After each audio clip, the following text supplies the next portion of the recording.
To my new vlog. So ಎಲ್ಲ ಹೇಗಿದ್ದೀರಾ guys? I hope ಎಲ್ಲ ಚೆನ್ನಾಗಿದ್ದೀರಾ ಅಂದ್ಕೊಂಡಿದ್ದೀನಿ. ನಾನು ಸ್ವಲ್ಪ ಸುಮಾರಾಗಿದ್ದೀನಿ. I am not okay because ಹುಷಾರಿಲ್ಲ. ತುಂಬ ದಿನಗಳಾಯಿತು, ಮೋರ್ ದ್ಯಾನ್ ಅ ವೀಕ್ ಅಂತಲೇ ಹೇಳ್ಬೋದು. ಹೋದ ವಾರ ಹುಷಾರು ತಪ್ಪಿದ್ದು. ಮೇ ಬಿ ನಂದು ಲಾಸ್ಟ್ ವಿಡಿಯೋ ಬಂದು ಮೇಕಪ್ ಬ್ಲಾಗೇ ಆಗಿತ್ತು. ಸೊ ತುಂಬಾ ಹುಷಾರು ತಪ್ಪಿಬಿಟ್ಟಿದ್ದೆ ಈ ಸತಿ, ಯಾಕೆ ಅಂತ ಗೊತ್ತಿಲ್ಲ. ಆ್ಯಸ್ ಯೂಶ್ವಲ್ ನಾರ್ಮಲ್ ಜ್ವರ ಬಂದಿರುತ್ತಲ್ಲ, ಸೊ ಯಾವಾಗಲೂ ಡೋಲೋ ತೊಗೊಂಡು ಹಾಗೆ ಸರಿ ಮಾಡ್ಕೊಳ್ತೀನಿ. ಬಟ್ ಈ ಸತಿನೂ ಅದೇ ಥರನೇ ಮಾಡಿದೆ. But it didn't work for me. So ಮಂಗಳವಾರ ಹಾಸ್ಪಿಟಲ್ಗೆ ಹೋಗೋಣ ಅಂದ್ಬಿಟ್ಟು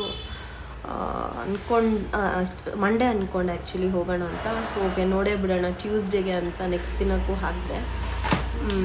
ಆಗಲೇ ಇಲ್ಲ. ಸೊ ಮನೇಲಿ ಹಸ್ಬೆಂಡ್ಗೆ ಹೇಳಿ ಹೊರಟೆ.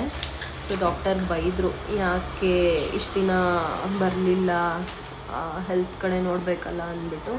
ಸೊ ಒಂದಷ್ಟು ಟೆಸ್ಟ್ಗಳು ಕೊಟ್ಟರು. Dengue test, platelets and CBC, ಆಮೇಲೆ ಯೂರಿನ್ ಟೆಸ್ಟು ಅದೆಲ್ಲ ಮಾಡಿಸ್ಕೊಂಡು ಬನ್ನಿ ಅಂದ್ಬಿಟ್ಟು ಬರ್ಕೊಟ್ಟಿದ್ರು. ಸೊ ಅದನ್ನೆಲ್ಲ ನಾವು ಬ್ಲಡ್ ಎಲ್ಲ ಕೊಟ್ಟು ಬಂದಿದ್ವಿ. ಹೋಗೋಕ್ಕೂ ಮುಂಚೆ ಒಂದು ಸಿಕ್ಕಾಪಟ್ಟೆ ಭಯ ಆಯಿತು, ಎಲ್ಲಿ ಏನಾಗುತ್ತೆ, ರಿಸಲ್ಟ್ ಏನು ಅಂತ ಭಯದಿಂದನೇ ಹೋದ್ವಿ. ರಿಪೋರ್ಟ್ ಬರೋ ತನಕ ನಂಗೆ ಸಮಾಧಾನನೇ ಇಲ್ಲ, ಎಲ್ಲಿ ಏನಾಗಿರುತ್ತಪ್ಪ ಅನ್ನೋದು. ಸೊ ಒನ್ಸ್ ರಿಪೋರ್ಟ್ ಬಂದಮೇಲೆ ಸ್ವಲ್ಪ ಸಮಾಧಾನ ಆಯಿತು ಆ್ಯಕ್ಚುಲಿ. ಎಲ್ಲನೂ ನೆಗೆಟಿವ್ ಆಗೇ ಬಂದಿತ್ತು ಥ್ಯಾಂಕ್ಫುಲಿ. ಆಮೇಲೆ ತೊಗೊಂಡೋಗಿ ರಿಪೋರ್ಟ್ ತೋರಿಸಿದ್ಮೇಲೆ ಹೇಳಿದ್ರು, ಸ್ವಲ್ಪ ಮಾರ್ಜಿನಲ್ಲಿ ಟೈಫಾಯ್ಡ್ ಇದೆ ನಿಮಗೆ ಅಂದ್ಬಿಟ್ಟು, ಟೈಫಾಯ್ಡ್ ಫೀವರ್ ಇದೆ ಅಂದ್ಬಿಟ್ಟು 5 ಡೇಸ್ಗೆ ಆ್ಯಂಟಿಬಯೋಟಿಕ್ ಕೊಟ್ಟಿದ್ರು. ಆ್ಯಂಡ್ ಅದು ಕೋರ್ಸ್ ಮುಗಿದ್ಮೇಲೆ ಮತ್ತೆ ನಾನು 3 ಡೇಸ್ಗೆ ಬೇರೆ ಮಾತ್ರೆ ಚೇಂಜ್ ಮಾಡ್ತಾರೆ ಅಂದ್ಬಿಟ್ಟು, ನನ್ನ ಮಗ ಎಷ್ಟು ಚೆನ್ನಾಗಿ ಕೇಳಿಸ್ಕೊಂಡು ಕೂತಿದ್ದ ನಾನು ಮಾತಾಡೋದನ್ನು. ಮತ್ತು 3 ಡೇಸ್ಗೆ ಎಕ್ಸ್ಟ್ರಾ ಟ್ಯಾಬ್ಲೆಟ್ಸ್ ಎಲ್ಲ ಕೊಡ್ತಾರೆ. ಸೊ ಗೈಸ್, ಇಷ್ಟಾಗಿತ್ತು ನಂದು ಟೈಫಾಯ್ಡ್ ಜ್ವರದ ದಿನಗಳು. ಆ್ಯಂಡ್ ಏನೇ ತಿಂದರೂ ಬಾಯೆಲ್ಲ ಕಹಿ ಕಹಿ ಅನಿಸುತ್ತೆ. ಆ್ಯಂಡ್ ಇದು ಯಾವ ಥರ ಜ್ವರ ಅಂದರೆ ಮೈ ಬಿಸಿನೇ ಇರಲ್ಲ ಒಂದು ಸ್ವಲ್ಪನೂ, ಬಟ್ ನನಗೆ ಒಳಗೊಳಗಡೆನೇ ಫೀಲ್ ಆಗುತ್ತೆ, ತುಂಬ ಜ್ವರ ಇದೆ ಅನ್ನೋ ಥರ ಫೀಲ್ ಆಗುತ್ತೆ. ಬಟ್ ಹಂಗೆ ಆಗಿತ್ತಲ್ಲ ಅವತ್ತು, ಫುಲ್ ವಾಮಿಟ್ ಎಲ್ಲ ಆಗಿತ್ತು. ಇಲ್ಲಿ ಕೂತಿನಲ್ಲ, ನಿಂತಿನಲ್ಲಪ್ಪ, ಫುಲ್ ಜ್ವರ ಅಂತ ತಾನೇ. 4th standard. ಆಮೇಲೆ ನೈಟ್ ಆದರೆ ಮೈಕೈ ಎಲ್ಲ ನೋವ್ತಾ ಇತ್ತು ನನಗೆ. ಸೊ ಏನೂ ಊಟ ಮಾಡೋಕ್ಕೆ ಇಂಟ್ರೆಸ್ಟ್ ಇರಲ್ಲ, ಬಟ್ ಸ್ಟಿಲ್ ಹೊಟ್ಟೆ ಹಸಿ ಆಗತ್ತೆ. ಈ ಥರ ಎಲ್ಲ ಸಿಂಟಮ್ಸ್ ಇತ್ತು ನನಗೆ. ಬಟ್ ಆಮೇಲೆ ಹೇಳಿದ್ರು ಡಾಕ್ಟರ್, ಈ ಥರ ಎಲ್ಲ ಕಾಮನ್ನೇ ಟೈಫಾಯ್ಡ್ ಇದ್ದಾಗ ಅಂತ ಅಂದ್ಬಿಟ್ಟು. ಸೊ ಆಮೇಲೆ ಇನ್ನೇನಪ್ಪ ಅಂದರು, 10 ಡೇಸ್ಗೆ ನಾನ್ ವೆಜ್ ತಿನ್ನಬಾರ್ದು, ಆಮೇಲೆ ಆಯಿಲ್ ಐಟಮ್ಸ್ ತಿನ್ನಬಾರ್ದು, ಜಂಕ್ ಫುಡ್ ತಿನ್ನಬಾರ್ದು, ಹೊರಗಡೆ ಊಟ ಏನೂ ತಿನ್ನಂಗಿಲ್ಲ, ಹಾರ್ಡ್ ಐಟಮ್ಸ್ ಫುಡ್ ಏನೂ ತಿನ್ನಬಾರ್ದು ಅಂದಿದ್ದಾರೆ. ಲೈಕ್ ಚಪಾತಿ, ರೊಟ್ಟಿ, ಮುದ್ದೆ ಅವೆಲ್ಲ ಏನೂ ತಿನ್ನಬಾರ್ದಂತೆ. ಬರೀ ಸಾಫ್ಟ್ ಐಟಮ್, ಕಿಚಡಿ, ಉಪ್ಪಿಟ್ಟು, ಇಡ್ಲಿ, ದೋಸೆ, ಅದು ವಿತೌಟ್ ಆಯಿಲ್. ಹೆಂಗೆ ತಿನ್ನೋದಂತಲೇ ನನಗೆ ಗೊತ್ತಾಗ್ತಿಲ್ಲ. 3 ಹೊತ್ತು ಏನನ್ನು ಸಾಫ್ಟ್ ಐಟಮ್ಸ್ ಮಾಡ್ಕೊಳ್ಳಿ ಅಂತಲೇ ನಂಗೆ ಗೊತ್ತಾಗ್ತಿಲ್ಲ ಗೈಸ್ ಆ್ಯಕ್ಚುಲಿ. ಈಗ 2 ಥರ ಬ್ರೇಕ್ಫಾಸ್ಟ್ ಮಾಡಬೇಕು ನಾನು. ನನ್ನ ಮಗನಿಗೆ ಒಂದು ಬಾಕ್ಸ್ಗೆ ಆ್ಯಂಡ್ ನನಗೋಸ್ಕರ ಒಂದು ಮಾಡ್ಕೊಳ್ಳೇಬೇಕಾಗತ್ತೆ ಡೈಲಿ. ಸೊ ಅವ್ರು ಮಾಡೋದು ತಿಂಡಿನ ನಾನು ತಿನ್ನೋಕ್ಕಾಗಲ್ಲ, ಯಾಕಂದರೆ ಒಂದೊಂದು ದಿನ ಚಪಾತಿ ಇರುತ್ತೆ, ಪೂರಿ ಇರುತ್ತೆ, ಆಲೂ ಪರೋಟ. ಸೊ ಅದೆಲ್ಲ ಸ್ವಲ್ಪ ದಿನ ಬೇಡ ಅಂತ ಕಂಟ್ರೋಲಲ್ಲಿ ಇರೋಣ ಅಂತ ಅಂದ್ಕೊಂಡಿದ್ದೀನಿ. ಇವತ್ತಿಗೆ ಒಂದು 20% ಬೆಟರ್. ಇವಾಗ ನಾನು ವಿಡಿಯೋ ಸ್ಟಾರ್ಟ್ ಮಾಡಿರೋದು 5 o'clock. ಮಧ್ಯಾಹ್ನನೂ ನನಗೆ ಈ ಥರ ಆಗಿತ್ತು, ಸ್ವಲ್ಪ ಚಳಿ ಎಲ್ಲ ಫೀಲು. ಆಮೇಲೆ ಜ್ವರದ ಥರ ಎಲ್ಲ ಫೀಲ್ ಆಗ್ತಿತ್ತು, ಸ್ವಲ್ಪ ಕೋಲ್ಡ್ ಸ್ಟಾರ್ಟ್ ಆಗಿತ್ತು. ಈ ಥರ ಎಲ್ಲ ಸಿಂಟಮ್ಸ್ ದಿನ ಏನಾದರೂ ಒಂದೊಂದು ಇರುತ್ತಂತೆ, ಒಂದು 10 ಡೇಸ್. ಸೊ ಸ್ವಲ್ಪ ಕೇರ್ಫುಲ್ ಆಗಿರ್ಬೇಕು ನಾನು. ಓಕೆ ಗೈಸ್, ತೋರಿಸ್ತೀನಿ ಏನೇನು ಸಾಫ್ಟ್ ಅಡುಗೆಗಳು ಮಾಡ್ಕೊಳ್ತೀನಿ ಅನ್ನೋದು ನಿಮಗೂ. ನನ್ನ ಮಗನಿಗೆ ನಿನ್ನೆಯಿಂದ ಅಲ್ಲ, ಇವತ್ತಿಂದ FA1 ಟೆಸ್ಟ್ ಬೇರೆ ಸ್ಟಾರ್ಟ್ ಆಗಿದೆ. ಇನ್ನು ನಾನು ಹುಷಾರಾಗಿ ಅವನಿಗೆ ಓದಿಸ್ಕೊಂಡು ಕೂತ್ಕೋಬೇಕು. ಸೊ ಎಸ್, ಇಷ್ಟಾಗಿತ್ತು ನನ್ನ ಫೀವರ್ ಕತೆ ಗೈಸ್. ಜಸ್ಟ್ ಸಿಂಪಲ್ ದಾಲ್ ಕಿಚಡಿ ಮಾಡ್ಕೊಂಡಿದ್ದೇನೆ, ಹುಷಾರಿಲ್ವಲ್ಲ. ಸೊ ಉಪ್ಪು ಖಾರ ಎಲ್ಲ ಕಮ್ಮಿ ಗೈಸ್. ವಾಯ್ಸ್ ತುಂಬ ಲೋ ಬರ್ತಿದೆ ನಂದು, ಬಿಕಾಸ್ ಹುಷಾರಿಲ್ಲ ಇರೋ ಕಾರಣ. ಸೊ ನಾನು ಲಂಚ್ ಅಲ್ಲ ಬ್ರೇಕ್ಫಾಸ್ಟ್ ಇದನ್ನು ನೋಡ್ಕೊಂಡಿದ್ದೀನಿ. ಟುಡೇಸ್ ಪ್ರಣವ್ ಬ್ರೇಕ್ಫಾಸ್ಟ್ ಇಸ್ ಅಕ್ಕಿ ರೊಟ್ಟಿ, ಚಟ್ನಿ ಪುಡಿ ಆ್ಯಂಡ್ ಮ್ಯೂಸ್ಲಿ. ಸೊ ಎಷ್ಟೇ ಹುಷಾರಿಲ್ಲ ಅಂದರೂ ಈ ಕೆಲಸಗಳು ನಡೀತಾನೆ ಇರುತ್ತೆ ಗೈಸ್. ಸೊ ತುಂಬ 2-3 ದಿನದಿಂದ ಬಟ್ಟೆ ಮಿಷನ್ಗೆ ಹಾಕಿರಲಿಲ್ಲ, ಹಾಗಾಗಿ ಸ್ವಲ್ಪನೇ ಹಾಕಿ ಖಾಲಿ ಮಾಡೋಣ ಅಂತ.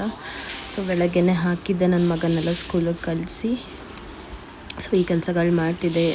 ಇವಾಗಂತೂ 2 ಬ್ರೇಕ್ಫಾಸ್ಟ್ ಆಗೋಗಿದೆ, ಅವನಿಗೊಂದು ನನಗೊಂದು. ಸೊ ನಾನೇನು ಹಾರ್ಡ್ ಐಟಮ್ಸ್ ತಿನ್ನೋಂಗಿಲ್ವಲ್ಲ, ಸೊ ಎಲ್ಲ ಸಾಫ್ಟೇ, ಹಾಗಾಗಿ ಎಲ್ಲ ಬೇಗ ಬೇಗ ಕೆಲಸ ಮುಗಿಸ್ಕೋಬೇಕು.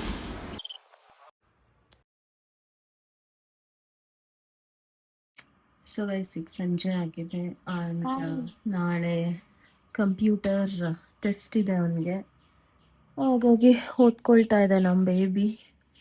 ಇವ್ರಿಗೆ ಟೆಸ್ಟು ನನಗೆ ಟೆಸ್ಟು ಅಂತಲೇ ಗೊತ್ತಾಗಲ್ಲ ಗೈಸ್ ಒಂದೊಂದ್ಸತಿ. ನಾನು ಓದೋ ಟೈಮಲ್ಲಿ ಇಷ್ಟು ಚೆನ್ನಾಗಿ ಓದ್ಬಿಟ್ಟಿದ್ದಿದ್ರೆ ರ್ಯಾಂಕ್ ತೆಗೆದ್ಬಿಡ್ತಿದ್ನೋ ಏನೋ ಗೊತ್ತಿಲ್ಲ. ಏನಪ್ಪಿ ಮಾಡ್ತಿದ್ಯಾ? ಏನು ಮಾಡ್ತಿದ್ಯಾ?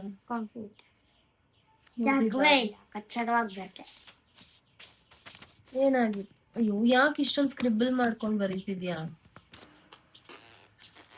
ಜಾಗ ಇಲ್ಲ, ನಾನೇನ್ ಮಾಡಲಿ?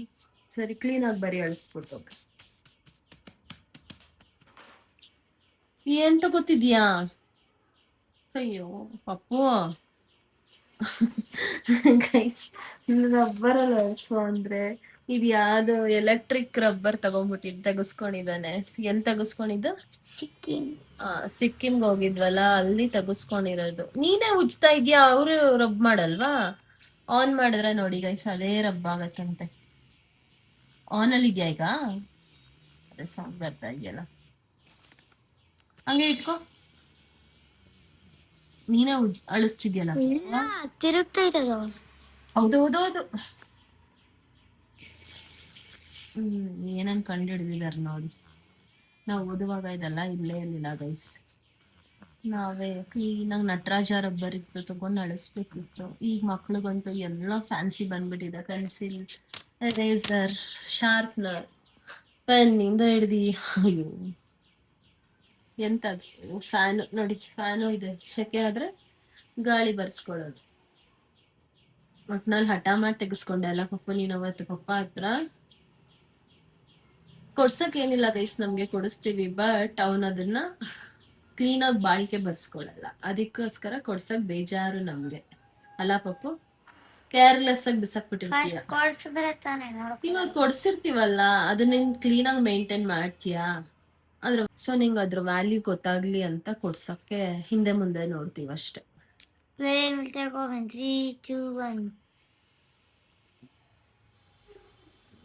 ನೋಡು, ನಾಳೆ ಟೆಸ್ಟ್ ಇಟ್ಕೊಂಡು ಈ ತರ ಆಟ ಆಡ್ತಿದ್ಯಲ್ಲ, ಏನ್ ಹೇಳೋಣ ಬೇಬಿ?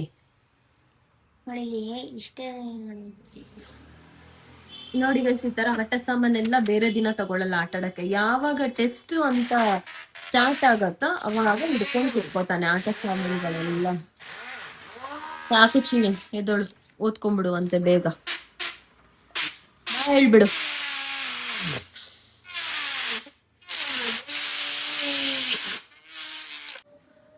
ನೈಟ್ ಉಪ್ಪಿಟ್ಟು ಮಾಡ್ಕೊಂಡಿದ್ದೆ ಆ್ಯಂಡ್ ಸ್ವಲ್ಪ ಕೇಸರಿ ಬಾತ್. ಮಗ ಕೇಸರಿ ಬಾತ್ ಬೇಕು ಅಂತ, ಹಾಗಾಗಿ ಇಷ್ಟೇ ಸಿಂಪಲ್ ಊಟ. ಆ್ಯಂಡ್ ಸೇಮ್ ನನ್ನ ಮಗನಿಗೂ ಅಷ್ಟೇ, ಬಟ್ ಅವನಿಗೆ ಮೊಸರು ಬೇಕು. This is how the patient food look likes. Guys time ಎಷ್ಟು ಗೊತ್ತಾ ಈಗ? 9:30. ನೋಡ ಮುಚ್ಕೊಂಡ್ಬಿಟ್ಟಿದೆ, ಮಳೆ ಥರ ಆಗಿದೆ. ಬಟ್ ಎಷ್ಟು ತಣ್ಣಗೆ ಗೊತ್ತಾ ಗಾಳಿ. ರೂಮೆಲ್ಲ ಫುಲ್ ಬಿಸಿ ಬಿಸಿ ಅಂತ ಬಂದು ಆಚೆ ನಿಂತ್ಕೊಂಡೆ. ಎಷ್ಟು ಫ್ರೆಶ್ ಅನ್ನಿಸ್ತಿದೆ.